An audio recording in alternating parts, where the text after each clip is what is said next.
who was not even member of the Jal body. സമസ്തയുടെ Jal body തന്നെ member അല്ല, വിദ്യാഭ്യാസ ബോർഡിന്റെ ജൽ ബോഡി തന്നെ മെമ്പർ അല്ല. Is put forward as the joint secretary of the board. General ബോഡിയിൽ മെമ്പർ അല്ലാത്ത ഒരാള് വിദ്യാഭ്യാസ ബോർഡിന്റെ ജോയിന്റ് സെക്രട്ടറി ആയി എന്നത് റാദർ മഹാത്ഭുതമാണ്. അതിന്റെ നാടൻ ഭാഷ എന്താ? തലേക്കെട്ട് കെട്ടി നുണ പറഞ്ഞതാണ്. കോടതിയാ പറയുന്നത്, കോഴിക്കോട്ടെ കോടതി. ഇത് പറയിപ്പിക്കണം. നിങ്ങൾ വിദ്യാഭ്യാസ ബോർഡിന്റെ ഒരു മിനിറ്റ്സ് എഴുതിണ്ടാക്കി കൊടുത്തു. ഒരു മിനിറ്റ്സ് എന്താ കോടതി പറഞ്ഞെന്നറിയോ? ആ മിനിറ്റ്സ് ബുക്ക്, ഒരു പുതിയ ബുക്ക് വാങ്ങിയിട്ട് ചളി പരട്ടിട്ട് എഴുതി കൊടുത്തതാ. ആ മിനിറ്റ്സ് ബുക്ക് പരിശോധിച്ചിട്ട് കോടതി പറഞ്ഞെന്തറിയോ? Highly suspicious. സസ്പീഷ്യസ് അല്ല, ഹൈലി സസ്പീഷ്യസ്. ഞങ്ങൾക്ക് ഭയങ്കര സംശയമുണ്ട്, ആനക്കള്ളന്മാരാണ് നിങ്ങൾ അതിന്റെ അർത്ഥം. കോടതിയാ പറയുന്നത്. കൊണ്ടുപോയി വായിക്കാം. ഒരു നഴ്സറി കുട്ടിന്റെ കൈ കൊടുത്താൽ വായിച്ച് ഹൈലി സസ്പീഷ്യസ്, ഭയങ്കര സംശയം. എന്നിട്ട് പറഞ്ഞെന്തറിയോ? ഇറ്റ് അപ്പിയേഴ്സ്, ഇത് ഞങ്ങൾക്ക് തോന്നുന്നു. അപ്പിയേഴ്സ് എന്നാൽ തോന്നുന്നത് എന്താ? To have been written up at one stretch in a fresh book. One stretch in a fresh book. എന്തിനാ അങ്ങനെ വിഭാഗത്ത് പ്രയോഗിച്ചത്? ഈ സ്ട്രെച്ചർ എന്ന സാധനം കണ്ടില്ല നിങ്ങൾ? മടക്കി വെക്കാൻ പറ്റാത്ത രോഗിനെ കിടത്തുന്ന സാധനം. അപ്പൊ അതിന്റെ വജുഹുത്ത സമയത്ത് എന്താ പറയുക? One stretch in a fresh book എന്ന് പറഞ്ഞാല് ഒരു പുസ്തകം നിർത്തിച്ചിട്ട് അത് മടക്കും കൂടി ചെയ്യാതെ ഇരുന്ന ഇരിപ്പിലാണ്ട് എഴുതി കള്ളത്തരം ഉണ്ടാക്കിയതാണ്. പച്ച നുണ ചെയ്താണ്. തലപ്പാവ് കിട്ടി പണി വേണോ എന്ന് കോടതി ചോദിക്കാം. ഞങ്ങളെ നിങ്ങളെ കയ്യിൽ മുടി ഉണ്ട് എന്ന് പറഞ്ഞിട്ട് ബാക്കിയാത്തിലെ മുടി കാസിമി കൊണ്ടുവന്നിട്ട് അത് ജനങ്ങളെ പരിചയപ്പെടുത്തി കൊടുത്തപ്പോ നിങ്ങൾ കളിയാക്കില്ലേ? വെല്ലൂരത്തെ മുടി അല്ലെങ്കിൽ ലത്തീഫിയിലെ മുടി ഞങ്ങൾക്ക് സംശയമില്ലാത്ത എന്തുകൊണ്ടാ? അത് സത്യസന്ധന്മാരുടെ കയ്യിലാണ്, ഇത് കള്ളന്മാരുടെ കയ്യിലാണ്. അതാ വ്യത്യാസം. ഇത് കള്ളന്മാരുടെ കയ്യിലാ. ഈ രീതിയിൽ കള്ളത്തരം പറഞ്ഞു. മാത്രമല്ല, നിങ്ങൾ ചെയ്തൊരു പണി നോക്ക്. ഇതിൽ വളരെ വിശദമായി ഒരുപാട് കാര്യങ്ങൾ പറയുന്നുണ്ട്. നിങ്ങൾ പറഞ്ഞൊരു പണി എന്താണെന്നറിയോ? വിദ്യാഭ്യാസ ബോർഡിന്റെ പാഠപുസ്തകം ഉയർത്തിപ്പിടിച്ചിട്ട് കോടതിയിൽ പറഞ്ഞു, ഈ പാഠപുസ്തകം ഞങ്ങൾക്ക് അടിക്കാം, ഇത് മതപുസ്തകം, മതപുസ്തകത്തിന് പകർപ്പ് അവകാശമില്ല. കോടതി എന്താ പറഞ്ഞത് നോക്കൂ. എക്സിബിറ്റ് A77, ആ പുസ്തകമാണത്. പ്രൗഡ്ലി ഡിക്ലെയർ ദാറ്റ്, അന്തസ്സോടെ പ്രഖ്യാപിക്കുന്നു, the publishers of the work is the Samastha Kerala Islam Matha Vidyabhyasa board and that copyright in respect of the work is vested in the publishers. ഇതിന്റെ കോപ്പിറൈറ്റ് സമസ്ത കേരള ഇസ്ലാം മത വിദ്യാഭ്യാസ ബോർഡാണ് ഈ പുസ്തകത്തിന്റെ. അതതിന്റെ ചട്ടപ്പുറത്ത് തന്നെ ഉണ്ട്. എന്നിട്ട് in the face of such declaration, പുസ്തകത്തിൽ തന്നെ അങ്ങനെ വ്യക്തമായി പറഞ്ഞിട്ടുണ്ടെങ്കിൽ, on the work itself it was rather curious വാക്കുണ്ടോ? On the part of dependent 1 to 4 content that there was no copyright in respect of the work. ഇതിന് copyright ഇല്ല എന്ന് 1 മുതൽ 4 വരെ പ്രതികൾ ആരാണ്? Irshad മുസ്താളി, SOS മുസ്താളി, AP Abubakar Musliyar, പാർണർ Moideen Musliyar. ഇവർ 4 ആളും വാദിക്കുന്നത് 4ന്റെ ആൾക്കാരും തലകെട്ട് കെട്ടിയാൽ 4 തലകെട്ടാർ നുണ പറയാണ് കോടതി പറയാം. റാദർ സ്ട്രേഞ്ച് എന്ന് പറഞ്ഞാൽ ഞങ്ങൾക്ക് വല്ലാത്ത അത്ഭുതം. മൊത്തത്തിൽ ഈ വിധിയിൽ ഇദ്ദേഹം നിരീക്ഷിച്ച ഒരു കാര്യം പറയുന്നുണ്ടറിയോ? അവസാനം ഇയാൾ പറഞ്ഞ പ്രധാനപ്പെട്ട ഒരു കാര്യം എന്തറിയോ? ദ തേർഡ് ഡിപെൻഡന്റ്, മൂന്നാം എതിർകക്ഷി ഹു ഈസ് പോപ്പുലർലി റെഫേർഡ്, അദ്ദേഹം ഭൂരിപക്ഷത്തിന്റെ അടുത്ത് പറയപ്പെടാറുള്ളത് as AP Kanthapuram. A dissident group has been attempted to be formed. Dissident group, ഒരു വിഘടിത ഗ്രൂപ്പ് ഉണ്ടാക്കാൻ ശ്രമിച്ചതായി മനസ്സിലാകുന്നു. അപ്പൊ നിങ്ങളുടെ ഗ്രൂപ്പ് വിഘടിത ഗ്രൂപ്പാണ് എന്ന് കോടതിക്ക് മനസ്സിലായിരിക്കുന്നു. ഇതെന്തേ കോടതിക്ക് മനസ്സിലാവാൻ കാരണം? കോടതിക്ക് മനസ്സിലാവാൻ ചില കാരണം. വിദ്യാഭ്യാസ ബോർഡ് എന്ന് പറഞ്ഞുകൊണ്ട് നിങ്ങളൊരു വിദ്യാഭ്യാസ ബോർഡ് ഉണ്ടാക്കി. ആ വിദ്യാഭ്യാസ ബോർഡ് ഉണ്ടാക്കിയിട്ട് ആ വിദ്യാഭ്യാസ ബോർഡ് മദ്രസകൾക്ക് അംഗീകാരം കൊടുക്കാൻ തുടങ്ങി. നിങ്ങൾ കൊടുത്ത 2 മദ്രസയുടെ അംഗീകാര ഫോമായത് കോടതിന്റെ സീൽ ഇതിന്റെ പുറത്തുണ്ടാവും. 2 മദ്രസയുടെ അംഗീകാര ഫോം നോക്കൂ. ഒന്ന് നോക്ക്.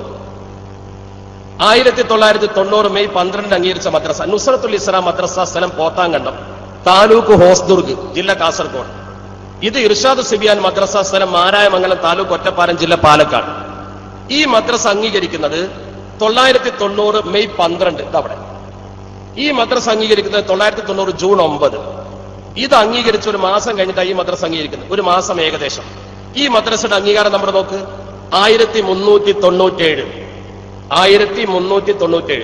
ഈ മദ്രസ അംഗീകരിച്ച ഒരു മാസം കഴിഞ്ഞിട്ട് അംഗീകരിച്ച മദ്രസയുടെ നമ്പറോ 1086. നേരെ കുത്തനെ കീഴ്പ്പെട്ടാ പോകണം. എങ്ങനെ? ലോഡ്ജിന് നമ്പർ ഇട്ടതുപോലെ നമ്പർ ഇട്ടു, വേറൊന്നുമില്ല. ഇത് കള്ളത്തരമാണ്. കോടതിക്ക് ബോധ്യപ്പെടാൻ വേറെ എവിടെയെങ്കിലും പോകണം. അതുകൊണ്ടാ പറഞ്ഞത് റാദർ സ്ട്രേഞ്ച്. ഈ ജാതി നുണ പറയണോ? അതിന്റെ അർത്ഥത നിങ്ങളെ കയ്യിൽ മുടി ഉണ്ട് എന്ന് പറയുമ്പോൾ അത് മുടി യഥാർത്ഥ മുടിയല്ല എന്ന് ഞങ്ങൾ പറയാൻ കാരണം എന്താ? ഒന്നൊരു കെട്ടുമുടിയായതുകൊണ്ടോ ഇത്ര നീളമുള്ളതുകൊണ്ടോ പിന്നെ നിങ്ങൾ കള്ളന്മാരായതുകൊണ്ടാണ്. മൂന്നാമത്തതാണ് ഏറ്റവും വലിയ തെളിവ്. മാത്രമല്ല, നിങ്ങൾ മുടി വെച്ചിരിക്കുന്ന സ്ഥാപനം, ആ സ്ഥാപനത്തിന് പണം പിരിക്കാൻ വേണ്ടി നിങ്ങൾ ഇറക്കിയ ബ്രോഷർ അത് നോക്കും. ഒരു സ്ഥാപനത്തിന്റെ അസൽ നോക്കി. ഈ ബ്രോഷറിൽ ഒരു വലിയ ഫോട്ടോ കാണുന്നുണ്ടോ? ഈ ഫോട്ടോ എല്ലാവർക്കും കാണാം. ശരിക്കും ശ്രദ്ധിക്കാം. ഈ ഫോട്ടോ കാണുന്നത് ഇതാ, അടിക്കുറിപ്പ് ഇവിടെയാണെങ്കിൽ പിന്നെ രക്ഷപ്പെടാം. പടച്ചോ അടിക്കുറിപ്പ് ഇവിടെ തന്നെ കൊണ്ടുപോയി കൊടുപ്പിച്ചു. ഏതുപോലെ വിദ്യാഭ്യാസ ബോർഡിന്റെ പുസ്തകം കട്ട് പ്രിന്റ് ചെയ്യാൻ ശിവകാശി കൊണ്ടുപോയപ്പോ മർക്കസിന്റെ ചെക്കാ കൊടുത്ത്, പൈസ കൊടുത്തെങ്കിൽ ഒഴിയാമായിരുന്നു. മർക്കസിന്റെ ചെക്ക് കൊടുത്തപ്പോ പിടികൂടി. പടച്ചോൻ ചെയ്യിക്കും. ഒരു ലോപ്പ് ഹോൾ അവിടെ വെക്കുമല്ലോ. നോക്കൂ ഈ ഫോട്ടോന്റെ നമ്മൾ എന്താ എഴുതിയത്? റബ്ബനാ തഖബ്ബൽ മിന്നാ വസ്ലി ബിദഅവതനാ ഫദീലത്തുൽ ഉസ്താദ് അഷൈഖ് കണ്ണിയത്ത് അഹ്മദ് മുസ്ലിയാർ റഈസ് ജമിയത്തുൽ ഉലമാ യദ്ഉ ഫിൽ മുഅ്തമർ അല്ലദീ അഖദ ബിമുനാസബത്തി ഇഫ്തിതാഹിൽ മർകസ് ബിമുനാസബത്തി ഇഫ്തിതാഹിൽ മർകസ്. മർകസിന്റെ ഉദ്ഘാടനത്തിൽ കണ്ണിയത്ത് ഉസ്താദ് ദുആ ചെയ്യുന്നു.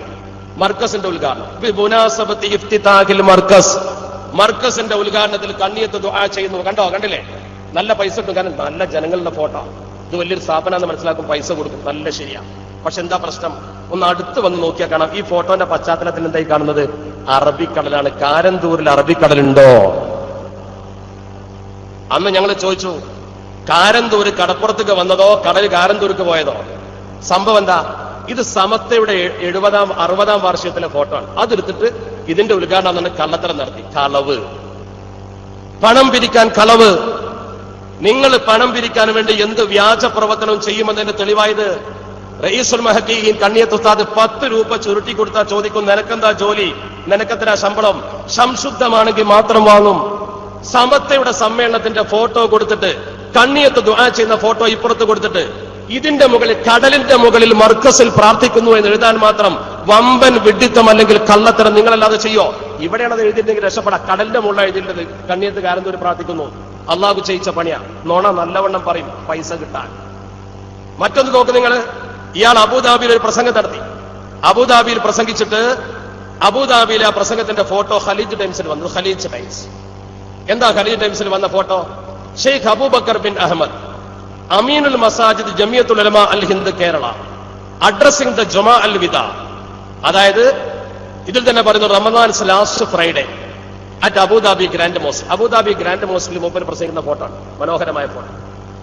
എന്താ പറഞ്ഞത്? ഷെയ്ഖ് അബൂബക്കർ ബിൻ അഹമ്മദ് അമീനുൽ മസാജിദ്. അമീനുൽ മസാജിദ് എന്ന് പറഞ്ഞ പള്ളികളുടെ ജനറൽ സെക്രട്ടറി, പള്ളികളുടെ സെക്രട്ടറി. എല്ലാ പള്ളിന്റെയും സെക്രട്ടറിയാ മൂപ്പർ കേരളത്തിലെ. അപ്പൊ പൈസ നല്ലോണം വരുമല്ലോ, എല്ലാ പള്ളിക്കും വീതിച്ചു കൊടുത്താൽ മതിയല്ലോ. ഇത് തെറ്റല്ലേ എന്ന് നമ്മൾ ചോദിച്ചു. അപ്പൊ ഇവർ പ്രസംഗിച്ചത് എന്താ? പ്രസംഗിക്കാൻ മാത്രമല്ല എഴുതും കൂടി ചെയ്തു. എന്താ എഴുതിയത്?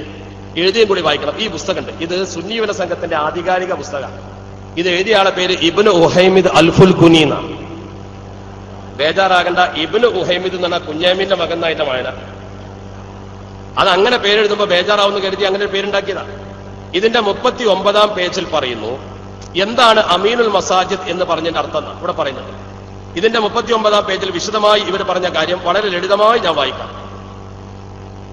അമീനുൽ മസാജിദ് എന്ന് പറഞ്ഞത് ഇതിന്റെ പശ്ചാത്തലം വിശദീകരിക്കുക. അബുദാബിയിലെ വലിയ പള്ളി, റമദാനിലെ അവസാനത്തെ വെള്ളിയാഴ്ച അവിടെ പ്രസംഗം ഉണ്ടാവാറുണ്ട്. ഇദ്ദേഹം പ്രസംഗിച്ചു. പത്രപ്രതിനിധികൾ വന്നു. ഒരു പത്രക്കാരൻ ചോദിച്ചു അത് ആരാണ്? അപ്പോൾ ബാക്കി ഷെയ്ഖ് അബൂബക്കർ അമീനുൽ മുസാഇദ് ലി ജമിയത്തുൽ ഉലമാ ലി ഉമൂമി കേരള, കേരളത്തിലെ സംഘടനയുടെ അമീനുൽ മുസാഇദ് ജോയിന്റ് സെക്രട്ടറി എന്ന് പറഞ്ഞു കൊടുത്തു. അമീനുൽ മുസാഇദ് എന്ന അറബി വാക്യം അമീനുൽ മസാജിദ് ലി ജമിയത്തുൽ ഉലമാ ഹിന്ദ് എന്ന് പത്രക്കാരന് തെറ്റി. അറബി കൂട്ടെഴുത്തിൽ ഐന് എന്ന അക്ഷരം ജീമായി മാറാൻ ഒരു പുള്ളി ചുവട്ടിൽ വീണാ മതിയല്ലോ. അപ്പൊ അമീനുൽ മുസാഇദ് ജോയിന്റ് സെക്രട്ടറി, അത് അമീനുൽ മസാജിദ് എന്നായത് കൂട്ടി എഴുതിയപ്പോ ഐനിന്റെ താഴത്തിൽ പുള്ളി വീണ് മസാജിദ് ആയതാണ്. അപ്പൊ നമ്മൾ ചോദിച്ചു, കൂട്ടരെ ഖലീജ് ടൈംസ് ഇംഗ്ലീഷാണ്, ഇതിൽ ഐനും ജീമും ഇല്ലല്ലോ എന്ന് പറഞ്ഞു. പിന്നെ മിണ്ടിയിട്ടില്ല. പിന്നെ പൂരത്തെറിയ. ഇതിൽ ഐനുമില്ല ജീമുമില്ല. അപ്പൊ പിരിവ് കിട്ടാൻ ലോക പള്ളിയുടെ സെക്രട്ടറി ആവും.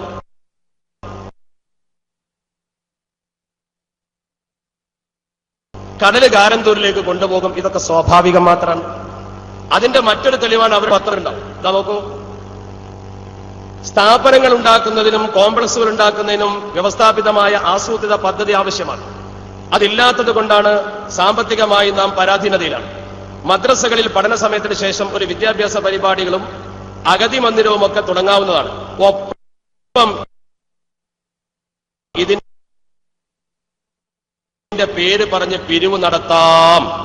പക്ഷെ പിരിവാനന്തര കോഴ്സാണ് എന്താ? PG. പിരിവിൽ PG ഡിഗ്രി എടുത്താൽ പോരാ. നമ്മളൊക്കെ പിരിക്കും. പക്ഷെ പിരിവാനന്തര കോഴ്സാണ് എന്താ? നുണ പറഞ്ഞും കൂടി പിരിക്കാൻ പഠിക്കണം എന്നർത്ഥം. കണ്ടോ? അതുകൊണ്ടാണ് നിങ്ങൾ കയ്യിൽ ഒരു മുടി ഉണ്ട് എന്ന് പറയുമ്പോ ഞങ്ങൾക്ക് കൂടുതൽ സംശയം ജനിക്കുന്നത്. നിങ്ങൾ പിരിവിന് വേണ്ടിയിട്ടാണ് അള്ളാഹുവിന്റെ പരിശുദ്ധ ഹബീബിനെ ഉപയോഗപ്പെടുന്നത്. ഈ രീതിയിൽ നിങ്ങൾ സമത്വ കേരള ജംഇയ്യത്തുൽ ഉലമയുടെ പേരവകാശപ്പെട്ടുകൊണ്ട് സമൂഹത്തിൽ വൃത്തികെട്ട പ്രവർത്തനം നടത്തുന്നു എന്നതുപോലെ മുജാഹിദിനോട് അടുക്കാൻ പാടില്ല, തൊടാൻ പാടില്ല എന്ന് പറഞ്ഞ് പ്രചരണം നടത്തി. തിരൂരങ്ങാടി യത്തീംഖാനയിൽ പോയ ഫോട്ടോ പ്രസിദ്ധീകരിച്ചതാ, ഭക്ഷണം കഴിക്കുന്ന ഫോട്ടോ. തിരൂരങ്ങാടി യത്തീംഖാനയിൽ പോയി മുജാഹിദായ ആ സ്ഥാപനത്തിന്റെ ഭാരവാഹികളുടെ കൂടെ ഇരുന്നു. ഇതിന് മറുപടി ഈ പുസ്തകത്തിൽ എന്താ പറഞ്ഞത്? അറബികൾ വന്നു, അറബികൾ തിരുരങ്ങാടിയിലേക്ക് പോകും, കാരണം ഗവൺമെന്റ് ഗസ്റ്റാണ്. അവിടെ ചെന്നാൽ അറബികളെ മുജാഹിദാക്കും, അതുകൊണ്ട് അവരെ ഈമാൻ കാക്കാൻ വേണ്ടിയാണ് ഷെയ്ഖുന പോയത്. അല്ലാഹു അക്ബർ. ഇത് വേണോ? ചുരുക്കത്തിൽ ഇദ്ദേഹത്തെ നിങ്ങൾ എങ്ങോട്ടാ കൊണ്ടുപോകുന്നത്?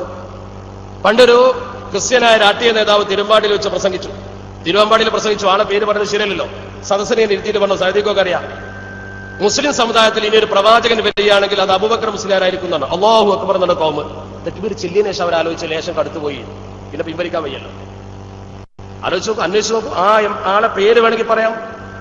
ചുരുക്കത്തിൽ ഈ രീതിയിൽ ഒരു ബിംബത്തെ ഉയർത്തിക്കൊണ്ടുവന്നുകൊണ്ട് സമൂഹത്തിൽ ഇത്തരം വിക്രികൾ നടത്തുമ്പോ ഈ സമുദായത്തെ ചൂഷണം ചെയ്യുകയാണെന്ന് തുറന്നു പറയാൻ നമുക്ക് അവകാശമില്ലേ? അള്ളാഹുവിന്റെ പരിശുദ്ധ ഹബീബിന്റെ പേര് നടത്തുന്ന തട്ടിപ്പാണത്. എന്നിട്ട് പറയാം നമുക്ക് ആ ഗുരുത്തക്കേട് മുഴുവൻ അവർക്കാ. എന്തൊക്കെ ഗുരുത്തക്കേട്! ഓരോ വിഷയത്തിലും അവർ സത്യം പറഞ്ഞ, ഞാൻ എപ്പോഴും ചിന്തിക്കുന്ന ഒരു കാര്യമുണ്ട്. ഖാലിദ് ബിൻ വലീദ് റളിയല്ലാഹു തആല അൻഹു അള്ളാഹുവിന്റെ പരിശുദ്ധ ഹബീബിന്റെ ഒരല്പം മുടി തലയിൽ വെച്ച് യുദ്ധം ചെയ്തപ്പോ എല്ലാ യുദ്ധത്തിലും ജയിച്ചു. ഇയാളെ കയ്യിൽ ഒരു കെട്ടുമുടി ഉണ്ടായിട്ട് ഇയാൾ തോൽക്കുകയാണല്ലോ. എന്താ? ഒരു കെട്ടുമുടി ഇയാളെ കയ്യിലുണ്ട്, എന്നിട്ട് ഇയാൾ എന്തുകൊണ്ട് പരാജയപ്പെടുന്നു? ഇയാൾ ഇങ്ങനെ കിടന്ന് ചുറ്റാണല്ലോ. വിശദീകരണം, പിന്നെ വിശദീകരണം, പത്ര സമ്മേളനത്തിൽ വിളറൽ. അവസാനം പറഞ്ഞെന്താ? അടിയാധാരത്തിന് വേണ്ടി അബൂദാബിയിൽ പോകണം എന്നാ പറഞ്ഞത്. എന്താണ് അവസ്ഥ? ഈ അവസ്ഥ എന്തുകൊണ്ട് സംജാതമായി പഠിക്കും നിങ്ങൾ? കള്ള പ്രചരണങ്ങളാണ് സമൂഹത്തിൽ നടത്തിക്കൊണ്ടിരിക്കുന്നത്. എന്നിട്ട് ഇപ്പൊ പ്രചരിപ്പിക്കുന്ന എന്താ? കണ്ണിയത്ത് ഉസ്താദ് ഞങ്ങളാണ്, ശംസുൽ ഉലമ ഞങ്ങളുടെ ആളാണ്, ശിഹാബ് തങ്ങൾ ഞങ്ങളുടെ ആളാണ്. ഇതുവരെ പരസ്യമായി പ്രസംഗിക്കുന്നു. വേണമെങ്കിൽ അതിന്റെ ക്ലിപ്പിംഗ് കാണിക്കാൻ, സമയത്തിന്റെ കുറവുണ്ട്. കാസിം പ്രസംഗിക്കാനുണ്ട്, ഒരുപാട് കാര്യങ്ങൾ തൃപ്തിയായി പറയാനുണ്ട്, സമയം വളരെ കുറവാണ്. ഇവരുടെ ആളാണ് കണ്ണിയത്തെന്ന് പരസ്യമായി ഇവർ അവകാശവാദം ഉന്നയിക്കുന്നത് നോക്കൂ നിങ്ങൾ.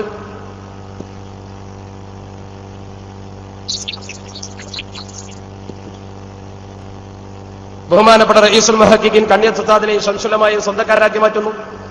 ഞങ്ങൾക്ക് അവിടെ ചോദിക്കാനുള്ള ചോദ്യമുണ്ട്.